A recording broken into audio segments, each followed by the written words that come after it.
Senhor presidente, senhoras e senhores senadores e senadoras, aqueles que estão nos assistindo, nos ouvindo, realmente a situação do nosso país chegou no seu mais grave momento político e, como consequência do político, os problemas da saída da nossa economia.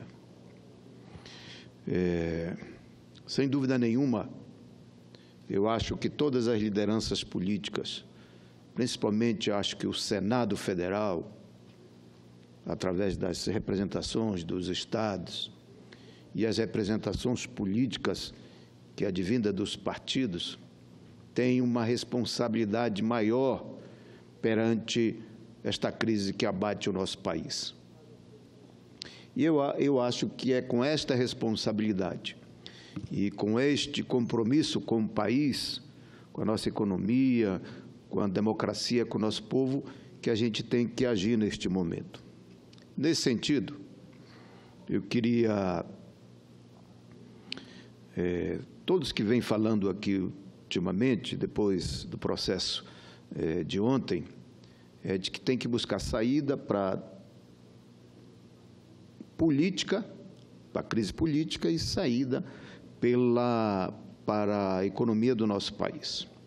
Se justifica até que não dá tempo de esperar a questão das diretas, porque a economia está em frangalhos e, portanto, vai buscar solução. Bom, eu acho que o fundamental, pelo menos para os democratas desse país, para a geração que construiu a democracia nesse país, inclusive no enfrentamento com a ditadura militar, tem uma responsabilidade e uma experiência maior nesse processo. Não tem saída, não tem legitimidade de sair desta crise se não for através do processo democrático. E que, se os partidos políticos, se as lideranças políticas não deram conta de atravessar, de enfrentar as crises que se abateram no país, não tem uma autoridade maior de que não ouvir o povo. É o povo que tem o mandato soberano sobre toda a política, é a democracia, para buscar a saída. Portanto, eu acho que, se querem buscar uma saída acordada, dialogada, não tem só uma saída que não seja as eleições diretas. E está na responsabilidade, que hoje, hoje aquilo que nós construímos como democracia, a representação popular, é aqui nesta casa que a gente tem que apontar as saídas. Na própria Constituição, estão apontando as saídas que dão a segurança para esse processo, né? Numa renúncia, por exemplo, tem uma linha de poder aí para assumir, até com tempo para poder reorganizar o poder, reorganizar a democracia. E tem também tempo para que, se for aprovar e mudar a Constituição para antecipar as eleições ou para aprovar eleições diretas, já tem também a responsabilidade e a autoridade popular, que é demandada pelo povo, aqui da gente resolver estes problemas. Então, a saída pela democracia, ela está posta na mão do povo, no sentido de definir e decidir quem vai governar o país, mas está também na mão dos parlamentares do Congresso Nacional a buscar um processo dialogando com o povo e articulado com o povo. Portanto, nessa questão da democracia... Permite uma partezinha, porque é exatamente nessa área. Eu disse antes, 64 nunca mais, mas fiquei preocupado agora, se alguém me trouxe aqui, ministro da Defesa, Raul Jungmann, postou o texto no seu Facebook dizendo que intervenção militar é possível. Isso está sendo levantado em diversos blogs. Eu vi essa frase. Então, é preciso agilizar o processo para que a plena democracia volte rapidamente E o processo é, assim, de responsabilidade também desse parlamento. Por isso, eu faço um apelo para que os senadores voltem a Brasília, venham para o Senado, para a gente construir a saída pelo Estado Democrático de Direito. Parabéns a Vossa Excelência. O grave é isto, é que se tiver ausência de poder, ausência de direção no país, pode surgir daí as saídas que a história do Brasil já passou por esses momentos. A nossa democracia, infelizmente, no país é ser de altos e baixos, e sempre aparece a salvação da pátria, que nem sempre é a saída para o nosso país. A única salvação da pátria é o povo na rua exigindo democracia e eleições para poder colocar o poder institucional, quer seja executivo, judiciário e parlamentar, para poder tirar as crises do nosso país. Como nós demonstramos isso quando nós fomos para a rua brigar por eleições diretas e enfrentando, inclusive, a ditadura militar para construir uma democracia que levou este momento importante do nosso país. A segunda coisa que eu queria falar é sobre a questão da economia. Nesta não tem acordo.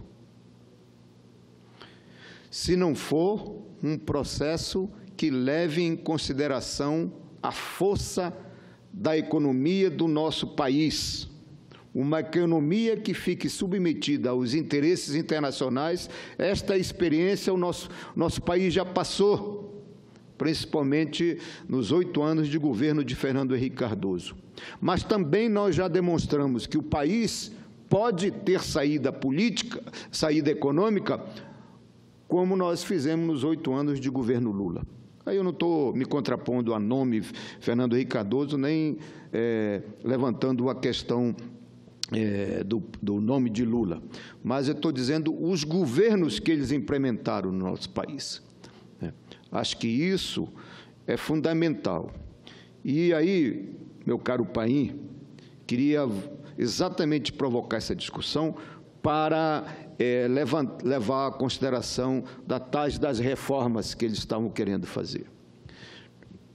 Eu sou de uma geração, como Vossa Excelência e como tantos outros companheiros que chegaram no parlamento, advindo da luta social e da luta política e principalmente do movimento sindical, que qual era a nossa luta?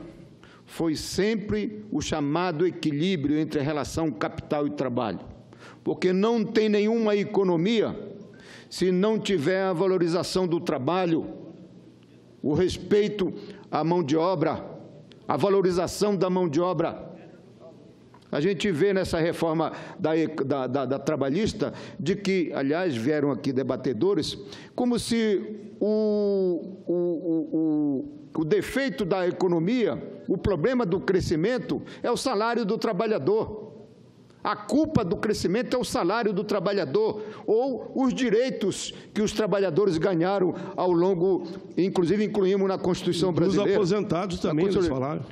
Eu me lembro quando eu comecei, dentro de uma gráfica, a lutar pelos meus direitos, pelos meus direitos não, tentar organizar os sindicatos, o pessoal do sindicato em uma oposição, porque tinha um presidente do sindicato que estava há 31 anos no sindicato e não defendia os interesses dos trabalhadores. O patrão me dizia assim: mas, Paulo, tu quer acabar com as galinhas dos ovos de ouro? Entendeu? Quer dizer, como se os direitos que eu estava atrás, e direitos básicos, condição de trabalho, porque trabalhava num galpão que era sem as mínimas condições de trabalhar, calor tremendo, as condições sanitárias, e etc, etc. Então, vem de novo a visão, e veio na reforma trabalhista, de que a culpa para desenvolver o país é que tem muitos direitos na Constituição dos trabalhadores, e que o salário dos trabalhadores é que precisam dar uma arrumada para, né, para processar isso. Isso é um velho discurso, inclusive, destes, que é aquela visão escravagista. Né? Apareceu até um deputado, não sei de onde, aí, dizendo que o trabalhador dentro das fazendas poderiam trabalhar, se tivesse casa e comida, pronto. Né? Quer dizer, a troca do trabalho pela servidão, pelo trabalho escravo. Tal. Isso tem ainda lá no meu estado. Né? Consequência disso, uma região chamada região do Marajó, é uma região mais pobre do Brasil. O senador Randolph sabe disso. Entendeu? Por quê? Porque exatamente até recentemente havia esta relação do capital e trabalho, que é dominado lá pelas grandes fazendas, e o pobre do trabalhador morava, porque não tem espaço nem para morar. As cidades vão crescendo dentro das fazendas. E para você entrar na fazenda, na cidade, tem que passar por dentro da fazenda e tem que pedir licença. Até o governo do estado, para fazer uma estrada, tem que pedir licença para o grande fazendeiro. Quer dizer, este modelo nós já vencemos, nós já ultrapassamos com a luta, com a história dos trabalhadores, com a luta do povo. À medida que a gente conquistou a democracia, criou as condições para a gente virar deputado, virar senador, para poder trazer para cá, repercutir aqui dentro, onde se discute os interesses do povo, repercutir aqui para poder aprovar leis capazes de buscar este equilíbrio entre capital e trabalho, né? As condições de valorização do trabalho. Assim como os capitalistas brigam para valorizar o seu capital, também os trabalhadores têm que brigar para valorizar a sua mão de obra. É este equilíbrio que a gente vai encontrar um processo produtivo no nosso país capaz de desenvolver, crescer e distribuir renda, dar oportunidade de dignidade e cidadania. É isso que nós queremos. Por isso, meu caro Paim, não tem nenhum governo, se não respeitar a representação dos trabalhadores para mandar reformas para cá, não passarão ou chega aqui num conflito grande, porque não se pode fazer reformas como esta, que mexeu na CLT, mexeu na Constituição, mexeu nas leis que nós conseguimos aprovar aqui, com avanços importantes para a classe trabalhadora.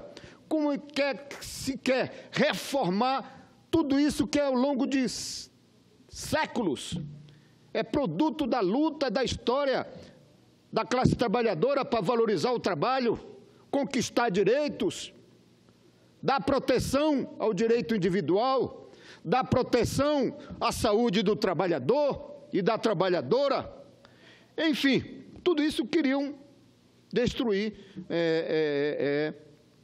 ao longo, através de uma chamada reforma para beneficiar mais ou valorizar mais o capital do que aquilo que nós estávamos processando, como se a culpa do desenvolvimento econômico e da Previdência é porque se conquistou muitos direitos.